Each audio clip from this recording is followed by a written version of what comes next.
जय हिंद everyone, this is Ruchir sir. आपके साथ में आज मैं कनेक्ट कर रहा हूँ for your vocabulary classes.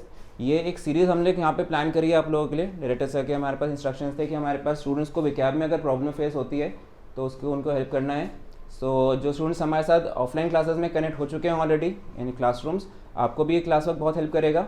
And जो हमारे साथ ऑनलाइन कनेक्ट हो रहे हैं first time, first of all subscribe the channel आपको, ताकि नोटिफिकेशन मिलते रहें। ये जो क्लासरूम है यहाँ पे कुछ सीरीज़ है, ये all in one series. Okay, so इस ऑल इन वन सीरीज़ के साथ में हम इसमें डेली आपके साथ में approximately 40 to 50 vocabulary words which are very very important for competitive examinations, उनको डिस्कस करेंगे। और it is not just for NDA. अगर आप देखें ध्यान से, यहाँ पे टैग आपके सामने है, this particular session is for NDA, CDS, AFCAT, सभी तरह के एग्जाम्स के लिए। अग्निवीर वाले स्टूडेंट्स आप भी ध्यान दीजिए, आपके एग्जाम्स अभी ऐसे हैं तो आपको ये बहुत बेनिफिट देगा। ओके, इसमें सारे जितने भी क्वेश्चन डिस्कस मैं आपके साथ करूंगा, दे विल बी मेजॉरिटी में आपके पास वो PYQs भी हैं और ऐसे क्वेश्चन जो चांसेस रखते हैं एग्जाम में आने के। ओके, एंड विद लॉजिक होगा। देखो सिनोनिम्स, एंटोनियम्स, सिलेबस में आपको पूरा भी बताऊंगा क्या क्या रहेगा। ठीक है, एंड डेली क्लासरूम्स होंगे। ठीक है, half an hour to 40 minutes की डेली आपको वीडियोस यहाँ पे मिलेंगी। एंड इसके साथ में आपको एक अपनी फेयर कॉपी बनानी है घर पे, ताकि जो आपको एक्सप्लेनेशन मिल रहा है आप उसमें नोट कर सकें। ओके, सो एक तो ये आपको मैंने क्लास बतानी थी कि आज फर्स्ट क्लास है आपकी, ध्यान से देखिएगा इस चीज़ के। मंडे टू फ्राइडे का सेशन चलेगा। मेरा नाम रुचिर कुमार है, मैं यहाँ पे सीनियर फैकल्टी हूँ इंग्लिश का। लास्ट 23 ईयर्स से इंग्लिश पढ़ा रहा हूँ। DDA में मैं पिछले 12 साल से जुड़ा हुआ हूँ। Okay, and under the guidance of Sandeep sir काफ़ी हम लोगों ने ग्रो करा एज फैकल्टी। अगेन पूरा हमारा इंग्लिश डिपार्टमेंट कमिटेड रहता है आपकी हेल्प के लिए। सो आगे सिलेबस को देखें कि हमारे पास क्या क्या रहेगा। सिलेबस में जो डेली विकेबलरी का रहेगा, इसमें ये नहीं कि मैं एक चीज़ को आपको ये करूँगा कि 2 महीने एंटो करा दिए, 2 महीने सानो करा दी, ऐसा नहीं है। It will be section wise. Okay, 7 days का प्लान बना रखा है। जैसे फर्स्ट 7 डेज़ में what I will try to cover basically will be your phrasal prepositions with concepts of course, and साथ में डेली आपके चलेंगे इडियम्स का पोर्शन जो एग्जाम में आने के चांसेस होते हैं। Okay, then after 7 days pattern change होगा। Then again it will be synonyms and antonyms, ऐसे लेके चलेंगे along with one word substitution. And again फिर वापस साइकिल रिपीट करेगी आपके पास किसके, फ्रेजल प्रीपोजिशंस के, साथ में कॉन्सेप्ट्स एंड अगेन साथ में इडियम्स। तो जो प्रीपोजिशन का चैप्टर भी होता है लगे हाथों आपका, वो भी धीरे धीरे पूरा होना शुरू हो जाएगा। ऑल्दो उसको हम लोग ऑफलाइन क्लासेस में डिटेल में तो जाके पढ़ाते ही हैं हर साल। ओके, लेकिन फिलहाल जो लोग ऑनलाइन हैं, अभी ऑफलाइन नहीं आ पा रहे हैं, उनको इससे काफ़ी बेनिफिट मिलेगा। ओके, सो और आगे बातें नहीं करते हुए मैं क्लास वर्क शुरू कर रहा हूँ आपका। ओके, टाइम लिमिटेड है आपके पास, ध्यान रखिएगा। कोई दिक्कत हो नीचे आपके पास देखो पूरी डिटेल्स हैं, हमारे जितने भी सोशल नेटवर्किंग साइट्स के अपने अलग अलग प्लेटफॉर्म्स हैं, सबकी डिटेल्स हैं। आपको टेलीग्राम सब्सक्राइब करना है DDA का, वहाँ से आपको नोटिफिकेशंस और मिल जाएंगी।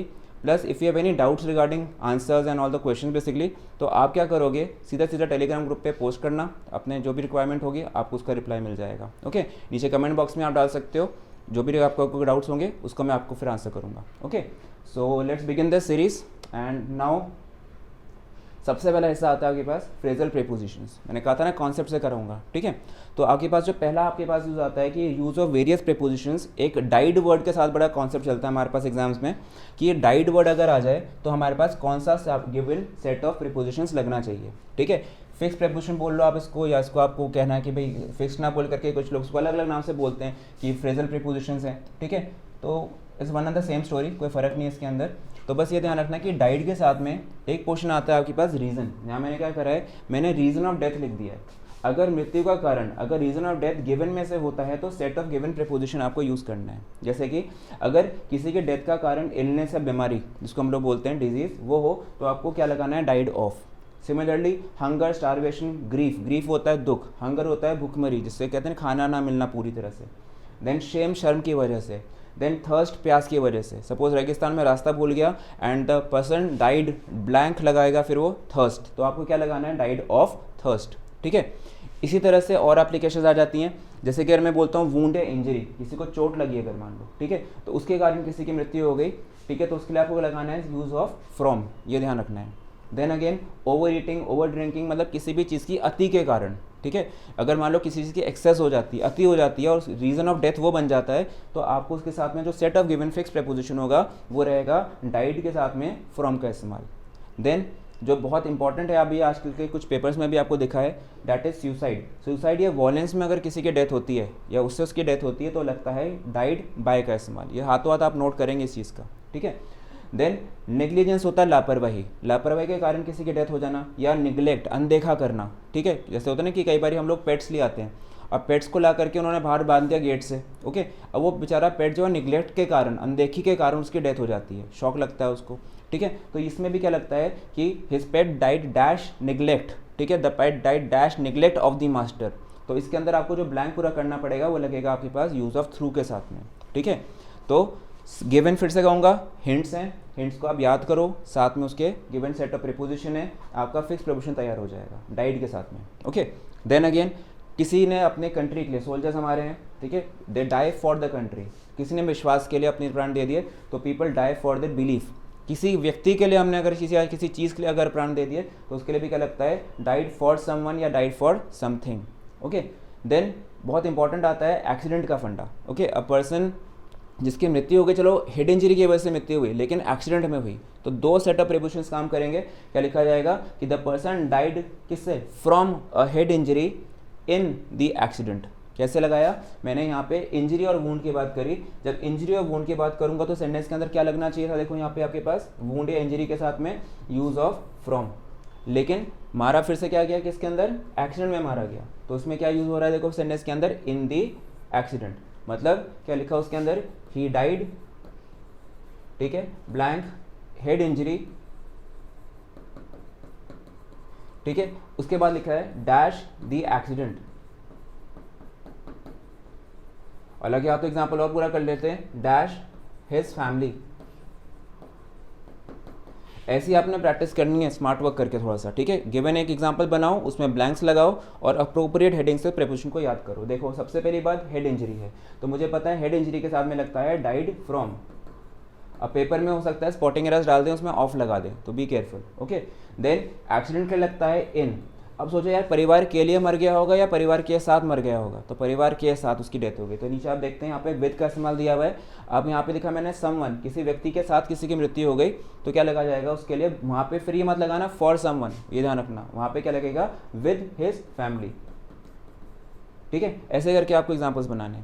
देन जैसे जैसे आप आगे प्रैक्टिस करोगे हर तरह के एग्जाम्पल्स बनाएंगे। जैसे कि बोलते हैं कि soldier dies for the country, ठीक है, the soldier died for the country with his fellow soldier, तो विद का इस्तेमाल उसके साथ में उसकी डेथ हुई, लेकिन किसके लिए हुई, फॉर द कंट्री हुई, ठीक है। A person can die of diseases, जैसे बोलता है कि ही डाइड डैश कैंसर, बहुत कॉमन एग्जाम में आता है, XY के स्टूडेंट्स खासकर ध्यान दें इस चीज़ के बारे में, ठीक है। ही डाइड डैश कैंसर बोला उसने, तो फिर सेंटेंस के अंदर आप बोलेंगे कि भाई कौन सा प्रीपोजिशन, तो मैं क्या यूज़ करूँगा, ही डाइड ऑफ कैंसर, ठीक है। अब कुछ और चीज़ें आती हैं जैसे कि हार्ट अटैक। अगर कोई बोलता है सर हार्ट अटैक से किसी की डेथ हो जाए तो क्या लगाना है, ठीक है, या फिर किसी भी तरह का स्ट्रोक, जैसे ब्रेन स्ट्रोक बोलते हैं, ठीक है। तो ये ध्यान रखो कि हार्ट अटैक और जो स्ट्रोक होता है ये भी एक तरह का इंजरी माना जाता है, ठीक है, ये डिजीज़ नहीं होती है। तो इसमें ध्यान रखना कि अगर बोलता है कि he died dash heart attack या ही डाइड जो भी लगा उसने स्ट्रोक लिख दिया उसने, तो आपको फिर वहाँ पे फ्रॉम लगाना पड़ेगा, ही डाइड फ्रॉम, ठीक है, का इस्तेमाल करोगे हार्ट अटैक या स्ट्रोक्स ऐसे लगा के चलेंगे। वहाँ पे आप यूज़ ऑफ मत कर देना क्योंकि वो डिजीज़ नहीं है, ठीक है। तो आगे जाके जितने भी आप प्रीपोजिशन मेरे साथ सीखोगे उसका मैं आपको कॉन्सेप्ट पहले दूंगा और फिर उसकी ग्रेजुअली आप लोग प्रैक्टिस करोगे, ठीक है। जैसे भी कुछ आपको कॉन्सेप्ट्स दिए, अभी एग्जांपल्स आएंगे पीछे, बहुत सारी एक्सरसाइज वर्क आएगी, उसको आपको टिक मार्क करना है, कुछ और एक्स्ट्रा रूल्स भी सीखेंगे हम लोग। तो आई होप आपको अभी इतना सेक्शन समझ आया होगा जिसमें मैंने आपको बताया किसके बारे में, use of various prepositions with the word died, some examples here and आगे एक्सरसाइज वर्क में भी और एग्जाम्पल्स आएंगे, ओके। सो इतने से का आपको PDF प्रोवाइड हो जाएगा अपने DDA के जो DDA डायमंड चैनल है, हमारा जो स्टूडेंट चैनल है उस पर भी आ जाएगा PDF, इनफैक्ट अपलोड हो चुका होगा ऑलरेडी ये क्लास के एंड तक। एंड मोर ओवर जो लोग स्टूडेंट्स ऑफलाइन नहीं आ रहे हैं ऑनलाइन आ रहे हैं, अगेन आपको कहा था सब्सक्राइब कर लो चैनल को ताकि आपको जितने भी नोटिफिकेशंस हैं एंड DDA टेलीग्राम ग्रुप जो आप ज्वाइन करोगे वहाँ पे आपको इसकी पूरी की पूरी PDF प्रोवाइड हो जाएगी, okay.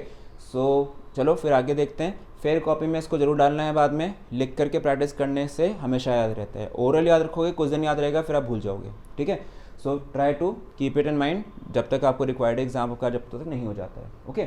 So let's move ahead, आगे देखते हैं। फिर अगला जो आपके पास यहाँ पे सेट ऑफ रूल्स आ रहे हैं फिर से before we start with exercise, बहुत इंपॉर्टेंट कॉन्सेप्ट आता है सर, ये ब्रेड के बारे में हमारे पास क्वेश्चन आता है सर, ब्रेड बनती है तो मैदे से बनती है, ठीक है, टेबल बनती है तो लकड़ी से बनती है, तो सर इसमें कैसे डिसाइड करें कि इसमें मेड फ्रॉम लगेगा या मेड ऑफ लगेगा, ये रहा आपके सामने उसका सोल्यूशन, ठीक है। अगर मान लो कोई चीज़ आता है बेसिक मटेरियल, जिसको कहते हैं हम लोग इंग्रेडिएंट्स के साथ में से हम लोग बोलते हैं, ठीक है, तो बोलते हैं कि कंपोज्ड ऑफ का अगर सेंस देता है तो उसमें आपको लगाना है वीट में, जैसे मैंने एग्जांपल दिया कि bread is made dash wheat, तो मेरे को क्या लगाना पड़ेगा कि bread is usually made sentence के अंदर फ्रॉम, ठीक है, यूज ऑफ क्या होगा उसके अंदर, फ्रॉम वीट, बिकॉज वो उसका बेसिक एलिमेंट है जिससे या बेसिक मटेरियल जिससे वो चीज़ बनी हुई है, ठीक है। लेकिन समथिंग विच इज़ मैन्युफैक्चर्ड, जिस चीज़ का हम लोग मैन्युफैक्चर करते हैं, जैसे लकड़ी, अब लकड़ी को तो टेबल में भी डाल लेते हैं, लकड़ी को तो चेयर में भी डाल लेते हैं, अलग अलग उसको शेप्स दे देते हैं, ठीक है। तो यहाँ पे बेसिकली मैन्युफैक्चरिंग की अगर बात की जाती है, जैसे एग्जांपल वुड का आया मेरे पास, तो क्या लिखा, tables are usually made of wood, वहाँ पे फिर फ्रॉम वुड मत लगा देना, बिकॉज वो बेसिक मटेरियल की बात नहीं कर रहा है। वुड तो ठीक है, मैंने माना कि उसके अंदर यूज़ हो रहा है, लेकिन और चीज़ें भी तो इस्तेमाल हो रही हैं, नेल्स भी तो आ रही हैं और सब चीज़ें भी तो आ रही हैं, ठीक है। तो पॉइंट ये ध्यान रखो, something which is composed of का अगर सेंस देगा तो उसके अंदर क्या लगाना है, made from, but again something जो मैन्युफैक्चरिंग का सेंस देगा तो वो मेड ऑफ होता है। और चीज़ें देखो, मेड विद का इस्तेमाल, इंग्रेडिएंट्स ऑफ फूड, मिक्सचर में अगर चीज़ आती है, जैसे पिकल्स आप लोग खाते हो ना, आप लोग अचार खाते हो चीज़ का, मिक्स्ड पिकल आता है, तो उस मिक्स पिकल में क्या, आप पिकल में सिर्फ ये तो ना कि सिर्फ एक ही चीज़ डालेगा, उसमें वेरियस चीज़ें पड़ी होती हैं, वो मिक्सचर ऑफ थिंग्स होता है। तो क्या लिखा जाएगा, pickle is made with different mixed ingredients और डिफरेंट मिक्सचर ऑफ थिंग्स, ठीक है। फिर आता है जिस चीज़ का शेप या फॉर्म चेंज हो जाता है, जो अपना शेप बदल देता है, जैसे दूध है, दूध से हम कितने सारे प्रोडक्ट्स और बनाते हैं, ठीक है। तो क्या लिखा उसने कि यहाँ पे आपके पास लगाना पड़ेगा use of made out of का इस्तेमाल, ठीक है, चेंज और transformed from of one thing to another, तो उसके अंदर क्या लगा के चलेंगे, मेड आउट ऑफ, वही लगभग सेंस है मेड ऑफ का, लेकिन वो मैन्युफैक्चरिंग में चला जाता है और यहाँ पे शेप चेंज हो रही है। ऑफकोर्स वुड की भी शेप चेंज हो रही है, हम कोई पेड़ का तना काट के थोड़ा कोई चीज़ का यूज़ कर रहे हैं, हम उसको अलग अलग चीज़ों में डाल रहे हैं, ठीक है, मैन्युफैक्चर कर रहे हैं एंड ट्रांसफॉर्म भी कर रहे हैं साथ साथ। तो अगर मेड आउट ऑफ का सेंस देते हो तो वेरी मच द सेम जो वुड के साथ में केस चल रहा है वही लगने वाला है। जैसे कि मैंने बोला कि जो कर्ड है, जो दही है, वो आपने मिल्क से बनाया, तो क्या लिखा आपने कि curd is made out of milk, ऐसे करके और भी चीज़ें आ सकती हैं, cheese is made out of, cottage cheese is made out of milk, ठीक है। तो ऐसे बना करके आपने अलग अलग तरह के सेट देखे अभी, जिसमें आपको मेड के साथ में चीज़ को बनाने के हिसाब से अगर देखा जाता है तो कौन से सेट ऑफ फिक्स प्रीपोजिशंस हैं उसकी स्टडी आपने करी है। कुछ और इंपॉर्टेंट सेट्स देखते हैं, जैसे होता है रिकनसाइल। अगर रिकनसाइल होता है मतलब किसी चीज़ से कहते हैं कि अपने आप को तालमेल बिठा लेना, या हो सकता है कि इससे समझौता कर लेना, एक तरह से उसको बोलते हैं, ठीक है। तो अगर आप सिचुएशन से रिकनसाइल करते हैं, अपने आप को सिचुएशन के अकॉर्डिंग अडेप्ट कर लेते हैं या चेंज कर लेते हैं या समझौता कर लेते हैं सिचुएशन को, अवस्था को देते हुए, तो उसके लिए आपको टू लगाना है। लेकिन अगर आप उसी चीज़ को पर्सन बोलते हो तो उसके लिए विद लगाना है। मतलब अगर मैं बोलता हूँ कि अगर जैसे परिस्थितियों को देखते हुए उसने अमीर परिवार से था, पैसे कुछ लॉस हुआ बिजनेस का, गरीब हो गया, तो he finally reconciled with the situation of his family, ठीक है, विद द सिचुएशन, मतलब वो अपनी पॉवर्टी के साथ में उसने अपने आप को ढाल लिया, ठीक है मैं गरीब हूँ, मैं मेहनत करूँगा, I again get all that money back, but still अभी तो मेरे को मेहनत करनी पड़ेगी। तो ही हैज़ कॉम्प्रोमाइज, एक तरह से इनमें बोलते हैं इस चीज़ को, तो he has reconciled, he has adapted himself to the situation of his family. लेकिन अगर मान लो दो लोगों में झगड़ा हो गया, हस्बैंड वाइफ में झगड़ा हो गया, लेकिन बैठ के सुलझा रहे हैं झगड़ा को, ठीक है, तो क्या लगना है, the husband reconciled with his wife, ऐसे लगा के, फ्रेंड्स में हो गया झगड़ा, the first friend reconciled with the other one, ऐसे बना करके, ठीक है। तो ऐसे ऐसे आप ध्यान रखो कि अगर पर्सन की बात आती है तो आपको उसके लिए विद का इस्तेमाल दिया गया रिकनसाइल के साथ, सिचुएशन की बात आती है तो आपको टू का इस्तेमाल दिया गया, ओके। देन इसके बाद एक और बहुत जो कॉमन क्वेश्चन हमारे पेपर में आता है वो मैरिड के साथ में आता है, ठीक है, आता है आपके पास। देखो कई लोग के बारे में मैं कहूँगा कि कहते हैं जी मैरिड का आपको फिक्स प्रपोजिशन सर रट लेते हैं, आदमी ने औरत से शादी करी, औरत ने आदमी से शादी करी, समझ रहे होगे, आपको बहुत टीचर्स ऐसे बोले होंगे पहले भी। ऐसा कुछ नहीं है मेरे भाई, सिर्फ वॉइस का फ़र्क होता है, ध्यान रखना। मैरिड टू का इस्तेमाल करते हैं हम लोग पैसिव वॉइस में, ठीक है। तो इसमें ध्यान रखो कि अगर मैं बोलता हूँ एक्टिव वॉइस में ही मैरिड हर, तो उसकी पैसिव वॉइस क्या बनेगी, he was married to her. ये एक्टिव पैसिव का कॉन्सेप्ट है जिसको सम यूट्यूबर्स या कुछ ऐसे टीचर्स हैं जो लोग सिर्फ ये कह देते हैं कि आदमी ने महिला औरत से शादी कर ली या औरत ने आदमी से शादी कर ली तो मैरिड टू और मैरिड वो, इस तरह से अलग अलग वे के उसने अपने आप से क्रिएट करे हुए रूल्स बना देते हैं। तो ऐसा कुछ नहीं फॉलो करो, प्लीज़ थोड़ा सा फॉलो करना इस कॉन्सेप्ट पे कि एक्टिव एंड पैसिव के अंदर एक्टिव वॉइस में प्रीपोजिशन नहीं चाहिए हमें, married he married her, Ram married Sita, ऐसे लगाया। पैसिव वॉइस बनाने के अंदर उसको हम लोग मैरिड टू के साथ एड्रेस करते हैं, ठीक है। फिर उसी तरह से देखो कुछ और एग्जांपल्स हैं, the priest married Ram to Sita, मतलब प्रीस्ट ने क्या करा, पंडित ने क्या करा कि राम का विवाह सीता से करा दिया। तो इस वजह से क्या ध्यान रखना कि यहाँ पे टेंडेंसी होती है फ्रॉम लगाने की, ये नहीं होना चाहिए था, ठीक है। यहाँ पे फिक्स क्या रहेगा आपके पास, टू का इस्तेमाल, ठीक है। फिर और चीज़ें देखो, मैरिड विद, मना नहीं कर रहा हूँ कि मैरिड विद नहीं होता है, लेकिन इसका मीनिंग अलग है। अगर लड़का लड़की ने, दो लोगों ने अपने पेरेंट्स की मर्ज़ी से शादी कर ली, पेरेंट्स की मर्ज़ी से के बिना शादी कर ली, मतलब अगर मैं कंसेंट की बात करता हूँ, मर्ज़ी की बात करता हूँ, और उसमें कोई बोला जाए तो क्या लिखा गया, कहते हैं कि I will marry with the consent of my family, ठीक है। He did not marry with the consent of his family, ऐसे करके आपकी एप्लीकेशन है, ठीक है। तो ये देखो सेंटेंस के अंदर सेंस ऑफ सेंटेंस क्या बना रहा है, ठीक है। वहाँ पे जो सेंस ऑफ सेंटेंस निकल के आता है वो आपको डिफाइन करेगा कि आपको उसमें गिवन सेट ऑफ प्रीपोजिशन कौन सा यूज़ करना है।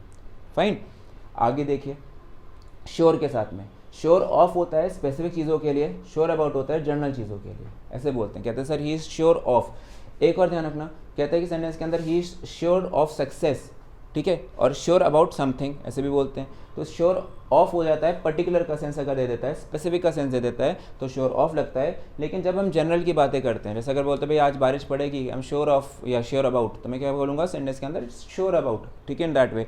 लेकिन रेनी सीजन में बारिश पड़ेगी नहीं पड़ेगी तो then you are sure of, क्योंकि रेनी सीजन में उसको इसलिए बोलते हैं, तो क्या होता है बारिश होती है, तो वो स्पेसिफिक बन जाता है, ठीक है।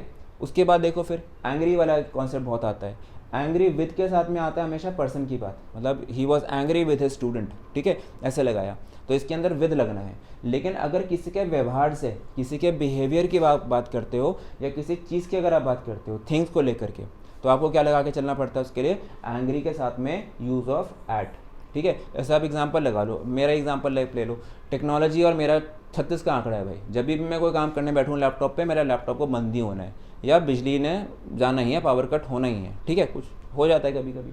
तो पॉइंट क्या है, बोला मेरे को चढ़ा गुस्सा, यार पेपर बनाना है, वीकली टेस्ट आ रहा है बच्चों का, और ये लाइट चली गई भाई, कैसे करूँ काम में, गेट रियली एंग्री। लेकिन I get angry with the power cut या एट द पावर कट, तो I get angry at the power cut. लेकिन अगर वही चीज़ है, अगर मान लो कोई बच्चे को पढ़ाया लिखाया पूरा अच्छे से करा, वो लापरवाही करके आया, उसने याद नहीं करा, उसने ओवर कॉन्फिडेंस में सारे हिट कर दिए एग्जाम्पल्स, और वो गलत निकले, नेगेटिव मार्किंग लेकर के आ गया, तो of course teacher will get angry. Teacher will get angry किसके साथ में, पर्सन के साथ में, with the student in that case, ठीक है। अगला देखिए, जैसे अनॉयड विद है, अनॉयड विद का इस्तेमाल पर्सन के साथ में है, और अनॉयड एट या अबाउट का इस्तेमाल फिर से क्या लग जाता है, थिंग्स के बारे में। जैसे एंग्री का इस्तेमाल था, वैसे ही आपके पास अनॉयड का इस्तेमाल चिढ़ जाना किसी से, ठीक है। तो ये कुछ फिर से इंपॉर्टेंट रूल्स बने, जो कि अभी आगे जाके हम जो एक्सरसाइज लगाने जा रहे हैं उसमें आपको काफ़ी हेल्प करेंगे, ठीक है। इन्हें भी आप फेयर आउट करेंगे, ओके, पूरा अच्छे से इसको एक सेट बनाएंगे, ताकि आपको आगे जाके के रेफरेंस करने में बार बार बुक ना ओपन करनी पड़े, ताकि मतलब ये कहूँगा कि एक साथ पे इकट्ठा एक कंसोलिडेटेड जगह पे इकट्ठे हो जाएं रूल सारे के सारे, और बाद में एक चैप्टर की शेप ले लें, ठीक है। सो चलो आगे देखें, फिर अगली स्लाइड पे बढ़ते हैं। अब अगला स्लाइड जो आपका है वो है एक्सरसाइज वर्क के बारे में, ठीक है। मैंने जो अभी आपको ब्रीफ करा था, कुछ very very important set of prepositions पे ब्रीफ करा, कुछ और भी आएंगे अभी बीच में, जो कि डायरेक्टली हम यहाँ से निकालेंगे, ठीक है। तो लेट्स बिगिन देन। देखो सेंटेंस सबसे पहले आता है, I have decided dash my course of action, ठीक है। कोर्स ऑफ एक्शन का मतलब समझ लो, पहली बात कोर्स ऑफ एक्शन का मतलब होता है आपके पास कि भाई आगे जाके क्या प्लान है, आगे जाके क्या रूटीन है, उसके बारे में आपने फैसला ले लिया है, ठीक है। तो यहाँ पे आपके पास ध्यान रखना है कि आई हैव डिसाइडेड अपॉन का इस्तेमाल आप करते हैं, ठीक है। फिक्स प्रपोजिशन लगता है उसके लिए, I have decided upon my course of action. उसमें डिसाइडेड फॉर नहीं है, डिसाइडेड विद नहीं है, डिसाइडेड ऑफ का इस्तेमाल गलत माना जाएगा, ठीक है। फिर देखो अगला लिखता है सेंटेंस के अंदर, most children dash school between the ages 7 and 10। तो इसके अंदर बेसिकली यहाँ पे आपके पास एक कुछ वर्ड का मिसिंग सा लग रहा है, मेरे को लगना चाहिए मोस्ट चिल्ड्रन रिमेन का इस्तेमाल कर देते हैं, टाइपिंग मिस्टेक है थोड़ी मेरे से। तो यहाँ पे मैं क्या लगाऊंगा, मोस्ट चिल्ड्रन रिमेन, ठीक है। अब रिमेन ब्लैंक स्कूल, तो इसको ठीक कर लिया हमने। तो मुझे समझ आता है कि अगर किसी प्लेस की बात होती है तो उसके लिए हमें क्या लगाना पड़ता है, रिमेन एट स्कूल, ठीक है। हम लोग अगर पब्लिक प्लेसेस की बात करते हैं, फिर अंदर नहीं बोल रहा हूँ मैं, बिल्डिंग की बात नहीं बताना चाह रहा हूँ, मैं कह रहा हूँ किस लोकेशन पे वहाँ पे मिलते हैं, तो क्या बोलेंगे, remain at school. Inside is something, मतलब एक चीज़ के अंदर अगर कोई चीज़ होगी तो वहाँ पे इनसाइड है, तो यहाँ पे इनसाइड का सेंस नहीं लेगा, ये आंसर बनना चाहिए था इसका सी वाला ऑप्शन, ठीक है। फिर आगे देखिए, the court has absolved him from, ठीक है। अब्सॉल्व फ्रॉम का मतलब होता है बरी कर देना, रिहा कर देना, उसको डिक्लेयर कर देना कि भाई वो इनोसेंट है, उसकी कोई गलती नहीं है, ठीक है। तो इसके साथ में आपको लगाना पड़ेगा अब्सॉल्व फ्रॉम का इस्तेमाल, the court has absolved him from, ठीक है, all the charges level against him, ठीक है। अगले पेज पे आते हैं, नेक्स्ट पेज पे देखो उसमें दिया है the food that an average Indian, ठीक है, that an average Indian eats has been found to be deficient dash vitamins and proteins, मतलब डेफिशिएंसी का मतलब होता है कि उसमें अपर्याप्त होता है, उसमें कमी होती है, इनसफिशिएंट होते हैं वो, ठीक है। तो जब आप डेफिशिएंसी के साथ में बनाते हो तो डेफिशिएंसी हमेशा चीज़ों में, जब वाइटामिन्स की बात करते हैं, प्रोडक्ट्स की बातें करेंगे तो उसके साथ में, या जैसे वाइटामिन्स मिनरल्स जो किसी चीज़ का एसेंशियल हिस्सा होता है उसकी बात करेंगे तो हम उसको इन से एड्रेस करते हैं, डेफिशिएंसी इन आना चाहिए था, ठीक है। ये ध्यान रखें। चलो अगले भी देखो, अभी बात हुई अभी लोगों से चिढ़ना, गुस्सा होना, तो उसके लिए क्या लगाते हैं, एंग्री विद। कॉन्सेप्ट अगर आप सीख जाओगे तो आपको देखो आंसर निकालना इजी पड़ेगा। कुछ के लिए कॉन्सेप्ट्स नहीं होते हैं, फिक्स्ड होते हैं वो, जैसे अभी यहाँ पे यूज़ हुआ, लेकिन कुछ के लिए लॉजिक चाहिए होता है, ठीक है। अगर मैं बोलता हूँ एंग्री एट तो ये आंसर नहीं होगा, बिकॉज ये कोई चीज़ नहीं है, ना ही किसी का व्यवहार है, ठीक है। अगर बोला जाए कि sir he was angry dash his rude behaviour, तो आप लगाओगे यहाँ पे एट। क्यों लगाओगे, क्योंकि यहाँ पे क्या लग रहा है, बिहेवियर की बात हो रही है। लेकिन अगर मैं सीधा बोल दूंगा कि भाई यहाँ पे ही वॉज एंग्री डैश हिम, तो यहाँ पे अगर आप एट लगाओगे तो गलत है, इसकी जगह पे क्या आना चाहिए था, यूज ऑफ विद। ऐसे हमने सीखना है इससे, ठीक है। आगे देखिए, the last dash last 10 years we have been victims of abuse, ठीक है। अब देखो आपको क्लासरूम में टेंसेस चैप्टर जैसे चल रहा है हमारे ऑफलाइन क्लासेस में आजकल, तो आपको वहाँ पे सिंस एंड फॉर का इस्तेमाल बताया होगा, ठीक है। तो point of time and period of time, या फिर मैंने कहा था लेंथ ऑफ टाइम, या फिर बिगनिंग टाइम, या फिर नेम ऑफ टाइम करके हम अलग अलग तरह से अलग अलग टीचर्स आपको यहाँ पे चैप्टर सिखाने की कोशिश करते हैं। हर की टर्मिनोलॉजी अलग होती है, आउटकम सभी का एक ही निकलता है। तो जब हम बात करते हैं नंबर ऑफ ईयर्स को लेकर के, ठीक है, तो नंबर ऑफ ईयर्स में नंबर 6 का जो आंसर आप लगाओगे that will be B. B क्यों लगाओगे, क्योंकि जो फॉर का इस्तेमाल होगा फिर वो नंबर ऑफ ईयर्स के बारे में एड्रेस कर रहा है, ठीक है। तो इस पे पूरा लेक्चर आपको रूम में ब्रीफ हो रहा है, ठीक है। कमिंग डेज में मैं यहाँ पे भी आपको सेंस फॉर के बारे में और डिटेल्स दूंगा। फिलहाल ये ध्यान रखना है कि यहाँ पे नंबर ऑफ ईयर्स में अगर टाइम आ जाता है तो आपको फॉर लगाना होता है, ठीक है। और अगर नेम ऑफ ईयर में टाइम आ जाता है तो आपको सिंस लगाना है, ठीक है। नंबर में आ जाए या फिर इसको हम लोग लेंथ ऑफ टाइम बोलते हैं, तो आपको उसके लिए क्या यूज़ करना होता है, फॉर का इस्तेमाल। फाइन, तो आपने क्या लगाया, बी आंसर, ब्रेव उसका आंसर बनेगा। चलो भाई अगला क्वेश्चन देखो। अगला आता है the strike has been called off, strike को स्थगित कर दिया गया है। अब ये लेकिन कौन सा, अगर देखो अगर ये एट होता तो आगे सेंटेंस होता भाई स्ट्राइक को उस जगह पे बुलाया गया है, तो स्ट्राइक को तो नहीं बुलाई जाती, लोग को बुलाया जाता है, ठीक है। स्ट्राइक तो या तो कर दी जाती है या उसको रिवोक कर लिया जाता है, हटा लिया जाता है, ठीक है। तो सेंटेंस के अंदर क्या लिखा है, the strike has been called off, लेकिन यहाँ पे ओ एफ ऑफ तो मटीरियल की बातें करने लग जाएगा, ठीक है। तो यहाँ पे मटीरियल नाउन की तो हमें बात ही नहीं करनी है। उसके बाद एट का इस्तेमाल लोकेशन है, अप का इस्तेमाल नहीं, ठीक है। The strike has been called off, O double F, off का इस्तेमाल मतलब something which has been suspended, ठीक है। Something which has been cancelled, ठीक है। ये सारी बातें आती हैं, ठीक है। इसको हमने कैंसिल कर दिया है। अगला निकलता है the chief guest dash the prizes, ठीक है। अब चीफ गेस्ट ने बांटे हैं प्राइजेस, चीफ गेस्ट ने सबको डिस्ट्रीब्यूट करे हैं प्राइजेस। तो नंबर 8 का जो आप आंसर लगाना चाहोगे डैट विल बी सी, ठीक है। नंबर 8 के आंसर में आएगा the chief guest gave away, ठीक है, द प्राइजेस। तो ये आपके पास गेव अवे का सेंस है। देखो क्यों लगा गेव अवे, क्योंकि मुझे V2 चाहिए थी, और किसी चीज़ को बांटना मतलब डिस्ट्रीब्यूट करना, ठीक है। तो इस तरह से आपको ध्यान रखना है, डिस्ट्रीब्यूशन के अंदर हमें क्या लगाना था है, गिव अवे का सेंस, ठीक है। गिव इन का सेंस होता है मतलब किसी के आगे सरेंडर कर देना, ठीक है। उसके बाद गिव वे होता है मतलब डिमोलिश हो जाना या फिर कोलैप्स हो जाना, ठीक है। ये ध्यान रखना है। गिव अप का मतलब होता है हार मान जाना।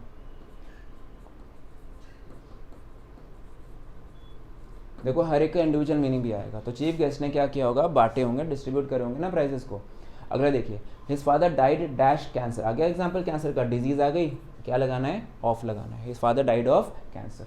अगले क्वेश्चन पे आते हैं, कमेंट बॉक्स में जरूर डालना अगर कोई दिक्कत हो तो, ठीक है। Small pox has been eradicated dash India, ठीक है। स्मॉल पॉक्स को भारत से इरेडिकेट कर दिया गया है या भारत में इरेडिकेट कर दिया गया है, इसका सवाल उठता है, ठीक है। अब देखो इसके लिए हमारे पास दो चीज़ें बनती हैं, एक तो देखो यहाँ पे आउट ऑफ हटा देना है, एक विदिन हटा देना है। विदिन होता है समय के अंदर अंदर, किसी चीज़ के रिमेनिंग टाइम के अंदर अंदर, और आउट ऑफ का मतलब होता है भाई आउट ऑफ क्वेश्चन का, जैसे हम लोग सेंस लगाते हैं कि सवाल ही नहीं होता, ठीक है।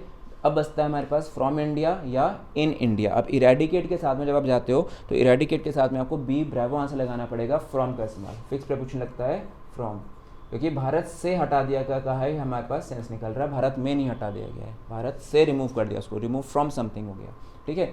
अगला देखो, अब there is a bridge dash the river. अब देखो इसके अंदर आपको एक चीज़ समझते हैं, अगर मान लो कि एक ब्रिज बनाया गया, ठीक है, अब ब्रिज, नदी ये बह रही है आपके पास, ठीक है, नदी का फ्लो ये रहा।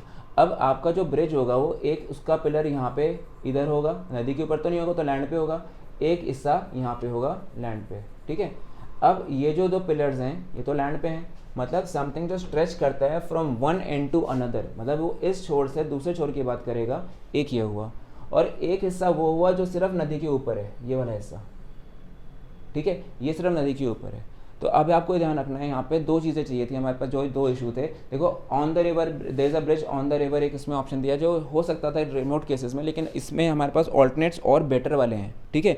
तो अगर आप जाते हो नंबर 11 के आंसर के अंदर, तो आपको नंबर 11 में सबसे अच्छा आंसर मिलेगा across the river, because from one end to another, इस एंड से लेकर के इस एंड तक के लिए हमें लगाना पड़ता है अक्रॉस, बिकॉज जो ओवर का फंडा होता है वो तो उतना ऐसा होगा, या जो ऑन का ऐसा होगा वो तो सिर्फ उतना ऐसा होगा जो नदी के ऊपर होगा, जो ब्रिज बनाया गया है नदी के आर पार बनाया गया है। तो इस वजह से फिलहाल, क्योंकि अभी वही चीज़ है कि को ऑनलाइन क्लासेस ऑफलाइन क्लास को सब्स्टिट्यूट नहीं कर सकती हैं, यही वो जगह होती है जहाँ पे टाइम कंस्टेंट हो जाता है। ऑफलाइन में हम इस चीज़ पे बहुत डिटेल में जाते हैं, पूरा डायग्राम्स को बना के समझाते हैं, ठीक है। दैट्स व्हाट अगेन हमेशा डायरेक्टर सब भी एम्फेसिस करते हैं कि ऑनलाइन क्लासेस ठीक है ज़रूरी होती हैं, इंपॉर्टेंट इन्फॉर्मेशन यहाँ पर मिल जाती है, लेकिन ऑफलाइन का कोई मुकाबला नहीं कर सकती हैं, ओके। तो फिर भी कहूँगा, जिसको अगर एनरोलमेंट नहीं लिया है, you are interested in various examination competitive में आना है, एडमिशन्स आर ओपन, तो प्लीज़ जल्दी से जल्दी आकर के अपने आप को रजिस्टर करवाओ, ताकि आपकी स्टडी शुरू हो सके, आप अपने एग्जाम्स को क्वालिफाई करना शुरू कर सकें, ओके। चलो एनीवेज, फिलहाल इतना ही मैं समझा पाऊंगा कि यहाँ पे अक्रॉस का इस्तेमाल एक छोर से दूसरे छोर होता है, लेकिन ओवर का इस्तेमाल सिर्फ उतना हिस्सा होता है जो नदी के ऊपर है, इसलिए इसका आंसर मैंने डी पे क्लिक किया है, ठीक है। अगले देखिए, all of a sudden a fire broke dash in my room. अब देखो दो बार इन तो आएगा नहीं, एक तो यहाँ पे है fire broke in my room, ये चीज़ हमने बी ऑप्शन हटा दिया, ठीक है। अब जब मेरे पास नंबर 12 का आंसर आता है, तो फायर ब्रोक आउट सेंस क्या निकलता है, आग लग जाना, तो ब्रेक आउट का सेंस निकलता है, तो सेंटेंस के अंदर ब्रोक आउट का आंसर निकालोगे आप, broke out in my room. Break away का मतलब होता है टूट के अलग हो जाना, ब्रेक डाउन का मतलब होता है अचानक से रुक जाना, खराब हो जाना, ठीक है। मतलब अगर मैं लिखता हूँ ब्रोक डाउन, ठीक है, या फिर मैं बोलता हूँ सेंटेंस के अंदर ब्रेक ब्रोक जैसे बोलते हैं ब्रोक अवे, तो इनके मीनिंग अलग अलग निकलेंगे, ठीक है। अगर मेरे पास सेंटेंस में लिखा आएगा कि ब्रेक डाउन तो होता है अचानक से खराब हो जाना, ठीक है, आउट ऑफ ऑर्डर हो जाना, जैसे मशीनरी वगैरह होता है, गाड़ी खराब हो जाती है रास्ते में। ब्रेक होता है टूट के अलग हो जाना, सेपरेट हो जाना, ठीक है। अब वो आग तो सब जगह पे फैल गई है, तो उसके अंदर क्या लगता है आपके पास, यहाँ पे देखो ये इसने कि ब्रेक आउट के साथ में वो सब जगह पे एकदम से शुरू होकर के फैल गई है, ठीक है। The fire broke out in my room. अगले क्वेश्चन पे आते हैं। नेक्स्ट क्वेश्चन आता है आपके पास, Sachin was standing dash me. अब देखो यहाँ पे एक चीज़ होती है, नेक्स्ट के साथ में अगर टू लगाता तो मैं मान लेता मेरे बगल में खड़ा था, लेकिन टू तो है नहीं, इसलिए आपको नेक्स्ट का हिस्सा हटा देना है, ठीक है। अब मुझे एक चीज़ और समझ आती है कि बिसाइड और बिसाइड्स में डिफरेंस सिखाते हैं। बिसाइड्स का मतलब होता है इन एडिशन टू, ठीक है, और जो हमारे पास बिसाइड होता है इसका मतलब होता है निकट, जिसको होता है ना बगल में, ठीक है, ये लोकेशन बताता है, ठीक है। असाइड होता है कोने में, ठीक है, किसी सेपरेट करके अलग रख दिया उसको, ठीक है। तो अब मेरे पास जब आंसर आएगा Sachin was standing beside me, बिना एस वाला, ये ज़्यादा अप्रोप्रिएट आंसर होगा। और अगर नेक्स्ट टू दिया होता तो बिसाइड नहीं होता, बिसाइड होता तो नेक्स्ट टू नहीं होता, सिंगल आंसर पॉलिसी होती है, ठीक है। तो इसलिए आपने नंबर 13 का जो आंसर लगाना है that will be option number C, ठीक है। मेरे हिसाब से इसका राइट आंसर क्या होगा, सी होगा, ठीक है। आगे देखिए, the principal called dash an explanation from the clerks, मतलब जो क्लार्क्स थे उनसे उन्होंने जवाब मांगा, बताओ भाई ऐसा क्यों हुआ। तो सेंटेंस के अंदर हमारे पास आंसर लगता है नंबर 14 के अंदर, that will be use of C option, call for an explanation, ठीक है। ये ध्यान रखना, कॉल ऑन नहीं है, कॉल आउट होता है बुलाना, बाहर बुलाना, पुकारना, ठीक है। कॉल इन का मतलब होता है कोई डिसीजन लेना, कोई फैसला लेना, रूल्स के हिसाब से चलता है वो। तो यहाँ पे क्या चलता है आपके पास, एक्सप्लेनेशन के लिए कॉल फॉर एन एक्सप्लेनेशन, उनसे जवाब मांगा भाई कि ऐसा क्यों हुआ, ठीक है, तो इसलिए कॉल फॉर का आंसर लगेगा। फिर अगला लिखता है reward was not commensurated dash the work done by us, मतलब रिवॉर्ड उतना नहीं था जितना काम हमने किया, जितनी मेहनत हमने करी उसके तो बराबर नहीं था ये, ठीक है। उसको तो ज़्यादा एक्सपेक्टेशन थी कि ज़्यादा उसको चीज़ें मिलेंगी, लेकिन उसको रिवॉर्ड उतना नहीं मिला जितना उसने काम किया था। इसके आंसर रहना चाहिए था कमेंसरेट के साथ में विद का इस्तेमाल, ठीक है। चीज़ों में कमेंसरेट विद का इस्तेमाल, विद द रिवॉर्ड, ठीक है, मतलब विद द वर्क डन, मतलब इस चीज़ के साथ में मेल नहीं खाया वो, किस चीज़ के साथ में, वर्क डन और quality of the work done के साथ में जो उसको अवार्ड मिला है या जो रिवॉर्ड मिला है उससे वो मेल नहीं खाया है, ठीक है। तो ये इसका एग्जाम्पल बन रहा है। उसके बाद में नंबर 16 पे बढ़ते हैं। हिज मैनर्स डैश हिम, अब किसी के बारे में कोई डिस्कशन देना, मतलब किसी के बारे में कोई ओपिनियन को धारणा बताने वाला जो वर्ड होता है उसके साथ में देखो हमारे पास निकलता है कि उसकी जो तमीज़ है, जिस तरह से हम बिहेव करते हैं, वो हमारे परवरिश के बारे में, हमारी अपब्रिंगिंग के बारे में, हमारे फैमिली के बारे में बता देती है चीज़ों को, ठीक है। तो इस केस में आंसर क्या बनेगा, नंबर 16 के अंदर अगर आप देखो ध्यान से तो आंसर ए बनना चाहिए था, है ना। His manners speak of him. अब आप कहोगे सर हमें मौका नहीं दे रहे आंसर देने का। देखो रिकॉर्डेड क्लासेस में, जैसे आप अगर लाइव जाओगे तो ऑफकोर्स जब लाइव आऊँगा तो आपको मिलेगा रिकॉर्डेड क्लासेस में, इसलिए मेरा थोड़ा सा ये था कि ज़्यादा आउटपुट आ जाए। अगर मैं बीच बीच में आपसे रुकने के लिए कहूँगा अपने आंसर्स दो, तो उतना आउटपुट नहीं आ पाएगा, ठीक है। कमिंग डेज में लाइव क्लासेस में भी आएंगे हम लोग, जैसे इनफैक्ट अभी अग्निवीर की लाइव क्लासेस चली रही हैं मॉर्निंग में, ठीक है। उसमें आपसे सर पूछते हैं, आपको चांस देते हैं, मौका देते हैं आंसर देने का। कमिंग डेज में जब मैं लाइव क्लास लेके आऊँगा इसकी तो मैं आपको भी मौके दूंगा, लेकिन फिलहाल मैं सीधा आंसर्स की बात कर रहा हूँ ताकि आपका टाइम सेव हो जाए और आपको ज़्यादा आउटपुट निकल जाए, ठीक है। ये रीज़न है। तो इसमें आंसर क्या लेगा, his manners speak of him, speak out, ठीक है। ये जो सेंस बनता है आपके पास, ये तो रिपीट हो गए, ठीक है। तो स्पीक आउट का मतलब होता है बोलना, ठीक है, किसी के बारे में टेल करना, किसी टेल अबाउट समवन, ठीक है। ये सेंस बनता है स्पीक आउट, कहते हैं बताओ। स्पीक अप का मतलब ये होता है बोलना, ठीक है, लेकिन यहाँ पे स्पीक ऑफ के साथ में क्या आता है, स्पीक ऑफ हिम, मतलब उसके बारे में हमें बताएगा उसका नेचर कैसा है, उसका व्यवहार कैसा है, बिहेवियर के बारे में, इसलिए उसका बेटर आंसर बना। 17 के अंदर निकलो कंप्लाई के साथ में। कंप्लाई होता है स्वर्ण, किसी चीज़ का पालन करना, ठीक है, किसी चीज़ का अनुसरण करना, ठीक है, जिसको हम लोग बोलते हैं अडेयर के साथ लगाते हैं, ठीक है। अबाइड बाय, अडेयर टू, अलग अलग नाम से बोलते हैं, ठीक है। तो कंप्लाई के साथ में you will have to comply dash on norms. Norms का मतलब होता है रूल्स एंड रेगुलेशंस, ठीक है।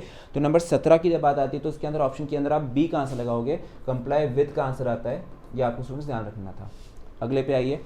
The farmer suffered because the monsoon did not arrive dash time, समय पर नहीं आया मानसून इसलिए फार्मर्स को बड़ी दिक्कत हो गई। तो सेंटेंस के अंदर did not arrive on time, ठीक है। एट टाइम नहीं होगा, बाय टाइम नहीं होगा, आफ्टर टाइम का कोई लॉजिक नहीं है। On time, in good time, सारी बातें हमने रूम में करी हैं और आगे प्रिपरेशन में फिर से रिपीट करेंगे, ठीक है। तो जस्ट अभी क्या ध्यान रखना है, समय पर नहीं आने का मतलब है कि ऑन टाइम का सेंस लगना चाहिए था। नंबर 19 पे बढ़ते हैं। Mister Mehra has been in this college dash 2010। अब मेरे पास यहाँ पे लिखता है 2010, ये आता है आपके पास सेंटेंस के अंदर नेम ऑफ का सेंस दे रहा है, और नेम ऑफ में अभी पीछे बात हुई थी सेंस का इस्तेमाल होता है, ठीक है। तो ये क्या लगना चाहिए था, mister Mehra has been in this college since 2010, this is the best answer है, ठीक है। नंबर 20 पे बढ़ते हैं। She stood dash the crowd, ठीक है, क्वाइट अमेज्ड। अब वो क्राउड के बीचों बीच खड़ी हुई थी, ठीक है।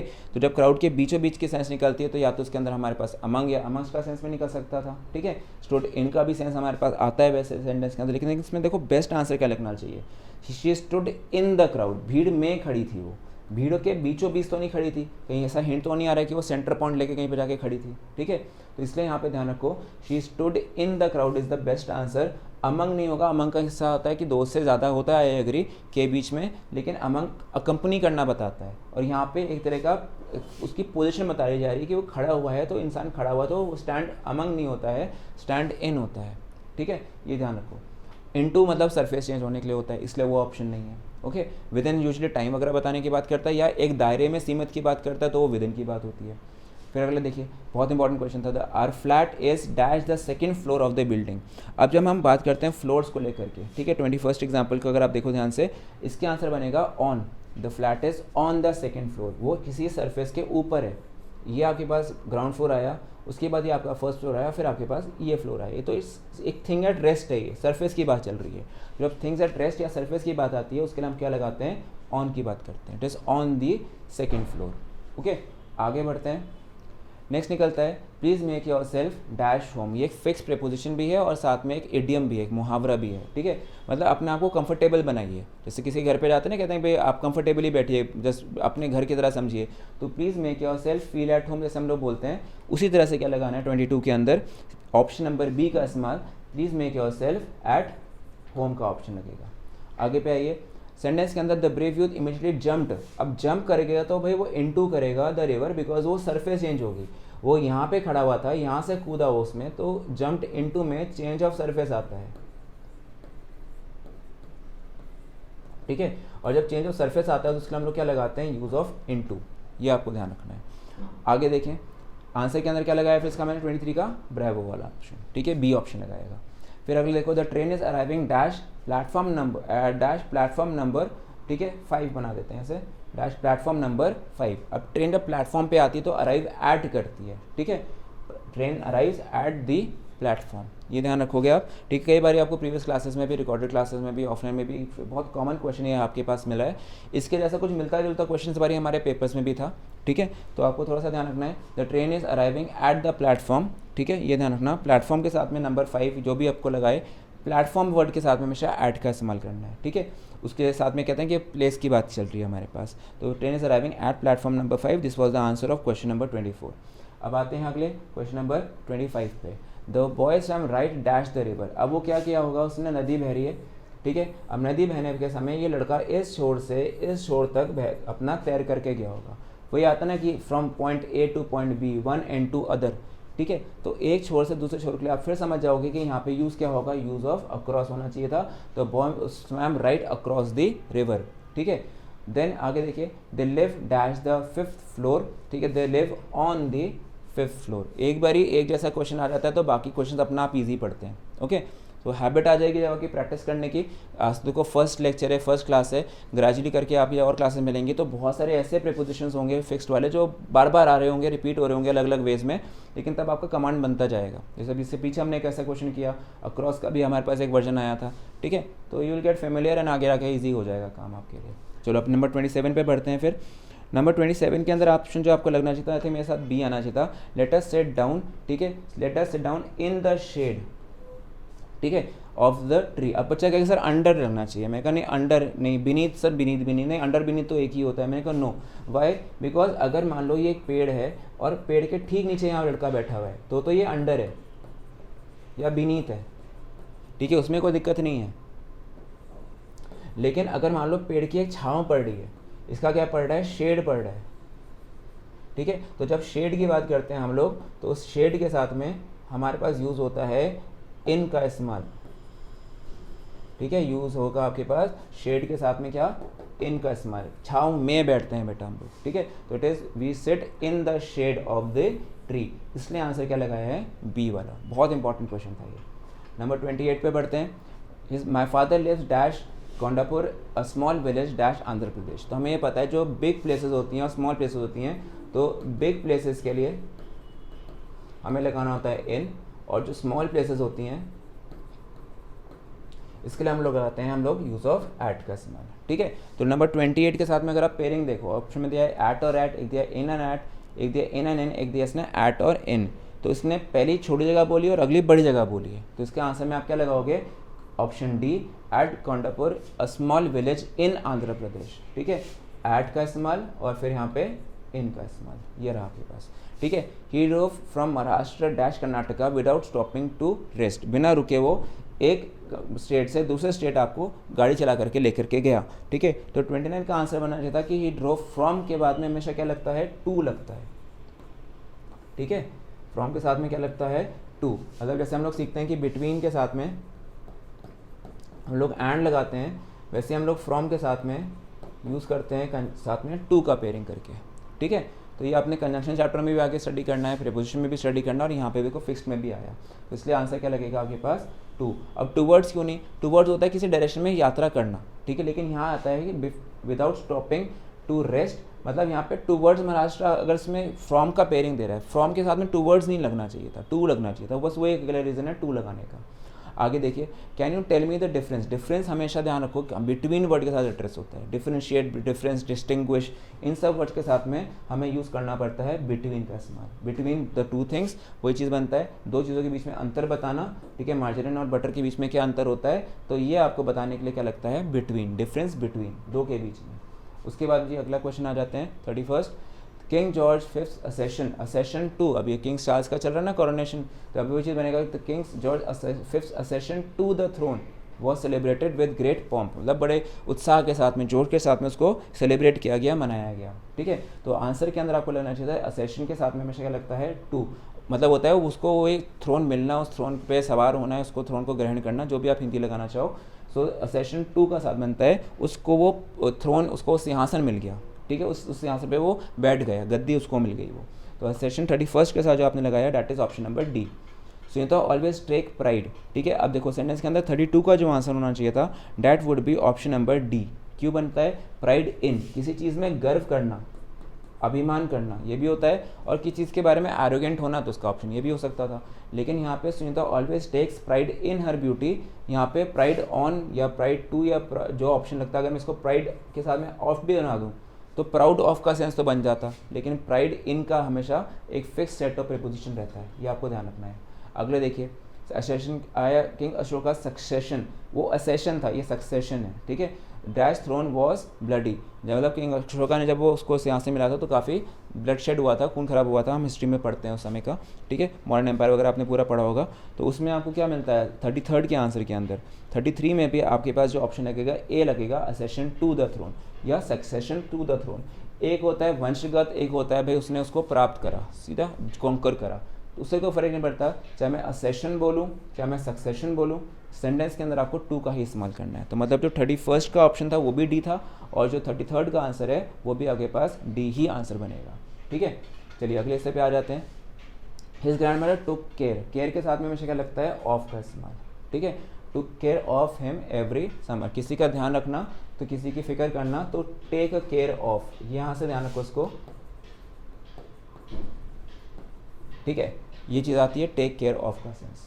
अगला देखो, she is already taken care, अब डैश द होटल रिजर्वेशन, अब यहाँ पे ध्यान रखना इंसान की बात आ रही थी, to take care of someone, of somebody.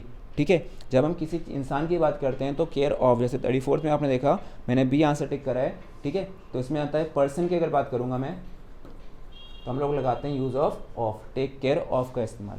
लेकिन यहाँ देखो, यहाँ क्या है, होटल रिजर्वेशंस है। ठीक है, तो अगर 35 के आंसर की बात करूँ तो इसका जो आंसर बनना चाहिए था वो ए बनना चाहिए था, टेकन केयर इन लगना चाहिए था या टेकन केयर अबाउट लगना चाहिए था। ठीक है, अब ऑप्शन बनता है 35 का, 35 के साथ में ऑप्शन सी पे जाना प्लीज़ आप, टेकन केयर ऑफ का इस्तेमाल ही रहेगा, प्लीज़ कन्फ्यूज़ मत हो जाना, चाहे इंसान हो चाहे चीज़ें हो। 35 में भी आंसर क्या रहेगा आपके पास, ऑप्शन नंबर सी।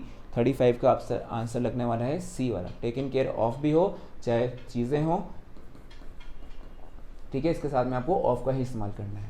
आगे देखिए, Lata Mangeshkar was dash with a natural talent for music. ठीक है, अब शी वॉज क्या हुआ था, उनको एक गिफ्ट मिला था, गॉड गिफ्ट मिला था। ठीक है, शी वॉज एंडाउड विद, ठीक है, एंडाउड विद होता है अ नेचुरल टैलेंट और अ गिफ्ट, किसी चीज़ के बारे में, किसी के अंदर जन्मजात थी, वैसे कुछ भी बोलते हैं हम लोग, उसमें क्वालिटी थी हमेशा से। तो आंसर 36 का जो आप बनाओगे वो सी बनाओगे, एंडाउड का इस्तेमाल करोगे विद के साथ में। ठीक है, endowed with a natural talent. ठीक है, फॉन्ड होता है तो पसंद होना हो तो फॉन्ड ऑफ होता है, इंटरेस्टेड विद होता है कि ड्यूटीज़ एंड रिस्पॉन्सिबिलिटीज़ के लिए होता है। ठीक है, तो ये चीज़ें ध्यान, गिवन विद होता है किसी चीज़ के साथ मिलना है, तो वो चीज़ नहीं आती। नेचुरल टैलेंट वगैरह के साथ में एंडाउड मतलब बनता है, उसको एक गिफ्ट या एक टैलेंट मिलता है, ये चीज़ का आंसर बना। ठीक है, सो ये आपके पास 36 आपके पास बने कौन से, फिक्स प्रेपोजिशन। ठीक है, एक चीज़ मैं आपको अपने बारे में बताऊं, देखो भाई ऑनलाइन क्लासेस आपके पास बहुत तरह तरह की मिल रही हैं आजकल, शेर व शायरी, जोक्स, एवरीथिंग। मेरा या डीडीए में जो हम फैकल्टी मेंबर्स हैं, हमारा ये मानना है कि आपका टाइम प्रेशियस है। अगर इस टाइम में हम लोग ये शेर व शायरी और जोश जगाने वाले के लिए और अलग मेरे शेर, मेरे ये और ये सब इतने वो जो तुम देखते हो आजकल चलता है, ये सब करेंगे तो आप पढ़ाई कब करोगे। हम नहीं चाहते कि हम आपको 30 मिनट्स की वीडियो में 20 मिनट ऊट पटांग बातें करके आपका टाइम वेस्ट करें, सिर्फ 10 मिनट के लिए टिक मार्क लगाएं, नो, है ना। तो ये रीज़न है, जब ये क्लासरूम चलेगा, ठीक है, तो आपको स्टडी पे ज़्यादा फोकस मिलेगा। ठीक है, तो जो लोग सिर्फ एंटरटेनमेंट के लिए आए हैं उनके लिए वेरियस पोर्टल्स और ओपन हैं, लेकिन जो लोग स्टडीज़ के लिए आए हैं बेटा वही ध्यान से कनेक्ट करिएगा। आपको टाइम बहुत कम मिलता है अपने एग्ज़ाम के प्रिपेयर करने के लिए। ऑल्दो आपका सेशन अगर स्टार्ट हुआ है अभी, तो वो ये सोचना है ठीक है चलो अभी तो सेशन शुरू हुआ है, समय बाकी है, तो प्लीज़ ऐसी एक्टिविटीज़ एटलीस्ट डीडीए के जो स्टाफ मेंबर्स हैं, फैकल्टी मेंबर्स हैं, हम लोग उनसे एक्सपेक्ट मत करना कि हम लोग आपका टाइम वेस्ट करेंगे। ठीक है, तो स्टडी की ही बात होगी। आपको सर 36 क्वेश्चंस हैं, आपने अगर इनको याद कर लिया देखो कितने कॉन्सेप्ट्स भी मिल गए आपको बीच में। और अगर मैं इसी टाइम में वो शेर व शायरी और अपना और so called motivation techniques adopt करता तो उसके लिए और तरीके हैं। ठीक है, उसके लिए डायरेक्टर सर आपके देखो ना, आप ऑनलाइन सेशन चलाते हैं, काउंसलिंग सेशंस होती हैं, कितना मोटिवेट करते हैं आपको आके। ठीक है, लेकिन प्रोडक्टिव वे में होता है ना वो, ठीक है। क्लास टाइम के समय क्लास की बातें ही होंगी, ठीक है, ये ध्यान रखना। चलो फिर आगे आ जाओ। अब आ जाता है आपके पास इडियम्स का सेक्शन। जैसे आपको मैंने कहा था कि हर रोज़ आपको एक सेट बना के चलूँगा जिसमें आपको फ्रेजल प्रेपोजिशंस कराए, तो अब अगला 10 क्वेश्चन इडियम्स के हैं, ठीक है। बहुत कॉमन इडियम्स हैं, एग्जाम में बार बार आते रहते हैं, तो थोड़ा सा ध्यान देना इसका, ठीक है। अब आता है पहला idiom, turn over a new leaf. Turn over a new leaf का मतलब होता है कोई काम नए सिरे से शुरू करना, टू डू समथिंग, ठीक है, फ्रॉम द वेरी बिगनिंग, या to start something new, afresh, जिसको हम लोग बोलते हैं किसी चीज़ को नए तरह से शुरू करना, ठीक है। तो जब आप ऑप्शन पे जाते हैं देखो इसमें लिखा हुआ है change one's behaviour for the better, ठीक है, मतलब ये इसका बेटर आंसर बनना चाहिए था, ठीक है। वाई? बिकॉज जब हम किसी चीज़ के बारे में बदलाव लेकर के आते हैं अपने आप में, तो we change for the better, ठीक है। तो turn over a new leaf, suppose a person who was a terrorist, a dacoit, but he surrendered, he went through all the imprisonment and all, लेकिन अब उसने अपना रास्ता बदल दिया, वो अपने सही रास्ते पे आ गया, तो he started a new chapter in his life. तो क्या लगता है कि turn over a new leaf, ये इसका आंसर बनेगा। फिर आता है नंबर 2 में, to eat one's own words, ठीक है। To eat one's own words होता है कि अपने कहीं भी बात से ही पीछे हट जाना, ठीक है। Force to retract one's own statement, जैसे पॉलिटिक्स में नहीं होता, कई बार पॉलिटिशियन स्टेटमेंट्स दे देते हैं, बाद में रिट्रैक्ट करते हैं अपने स्टेटमेंट्स को कि हमसे गलती हो गई, तो वो चीज़ बनती है to eat one's own words. ATMs थोड़े से ईजी होते हैं, हल्के से स्टोरी बैकग्राउंड से याद हो सकते हैं। फिर अगला आता है स्टील समबडीज थंडर। थंडर का मतलब से गरज होता है, गर्जन होता है, तो बादल गरजते हैं, उसकी बात आती है। अब क्या हुआ कि मेहनत किसी ने करी बहुत ज़्यादा और श्रेय कोई और ले गया। क्रिकेट मैच में नहीं होता, ओपनिंग बैट्समैन ने बढ़िया खेला, सब कुछ बनाया, 200 रन बनाया उसने टेस्ट मैच में, लेकिन आखिरी में जो जीतने वाली बात थी वो मैच जिताया किसने, टेल एंडर ने जिताया, ठीक है। तो जो टेल एंडर था, he stole the thunder of the opening batsman, उसको हो सकता है मैन ऑफ द मैच ना मिल करके, वो आखिरी में उसने इतना बढ़िया खेल दिया, उससे मैच जीत गई टीम, उसने सारा कुछ श्रेय ले लिया। तो टेक क्रेडिट फॉर समथिंग और समवन और समथिंग और what other persons did, other person ने जो किया उसके बारे में क्रेडिट ले लेना, तो इसको बोलते हैं to steal someone's thunder. Story बनाओ, स्टोरी बना के सारे वर्ड्स याद रह जाते हैं। आगे आ जाते हैं, our manager is feared by everyone for he is as hard as a nail, ठीक है। अब as hard as a nail का आंसर बनता है स्ट्रिक्ट, सख्त हैं भाई वो बड़े, ठीक है, डिसिप्लिन हैं बहुत अपने आप में। जैसे कहते हैं ना कि आर्मी में एक होता है पॉलिसी, इनकी कैरेट एंड स्टिक पॉलिसी, एक तरफ सख्ती एक तरफ नरमी, लेकिन सख्ती में फिर भी ज़्यादा बिलीव होता है, ठीक है। तो यहाँ पे डरावना तो है नहीं भाई वो। अनरिलेंटिंग, जो रुके ना किसी के लिए, किसी की केयर ना करे, ऐसा भी नहीं होता। As hard as a nail का मतलब अनरिलेंटिंग नहीं होना चाहिए था। रीज़न मीन क्योंकि वो तो एक तरह से होता है कि बस जैसे एक गाड़ी आगे बढ़ रही है, बिना देखे चीज़ को बढ़ाते जा रहा है आगे, मतलब ये नहीं देख रहा कि लोग नीचे आ रहे हैं, ऐसी चीज़ नहीं है, ठीक है। स्ट्रिक्ट का मतलब होता है कि पर्सन डिसिप्लिन्ड है। उसके बाद अगले पे आइए, he struck several bad patches before he made good, मतलब जब कोई काम आप शुरू करते हैं ना, अभी आप लोग शुरू कर रहे हो स्टडी, बीच में कभी कभी देखो सक्सेस नहीं मिल पाती थी जितनी एक्सपेक्टेड होती है, लेकिन ग्रेजुअली मिलनी शुरू होती है, ठीक है, धीरे धीरे सक्सेस मिलनी शुरू होती है।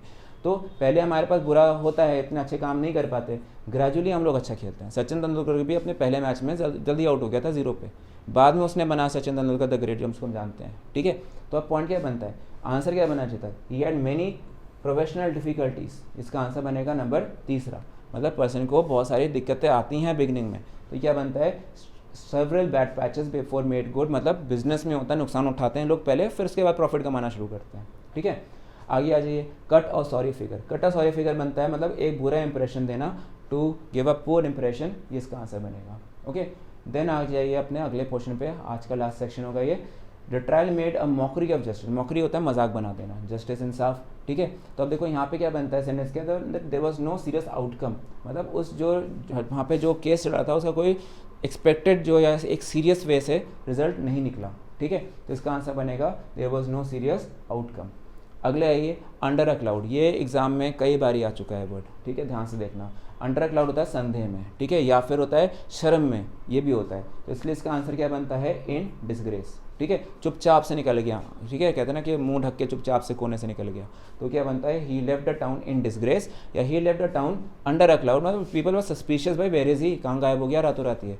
तो ये इसमें सेंस बनता है इन डिसग्रेस, ठीक है, आंख बचा करके निकल गया लोग उसको बोलते हैं। फिर अगला निकलता है, she try to slip off. Slip off होता है बच के भागने की कोशिश करना, मतलब होता है वही लीव क्वाइटली, चुपचाप से, ठीक है, but was caught immediately. A person जो शॉप लिफ्टर होता है, कहते हैं ना मॉल्स वगैरह में लोग देखते हैं वो चीज़ें लेकर के कई बार बैग में डाल लेते हैं, लोग ने देख लिया गार्ड ने कि भाई चीज़ निकाल के लेके जा रहा है, वो निकलने ही वाले थे, बस वो कहते हैं ना हाथ से फिसलने ही वाले थे, ये पकड़ लिया गार्ड ने उन्हें, तो स्लिप ऑफ का सेंस से निकलता है लीव क्वाइटली का।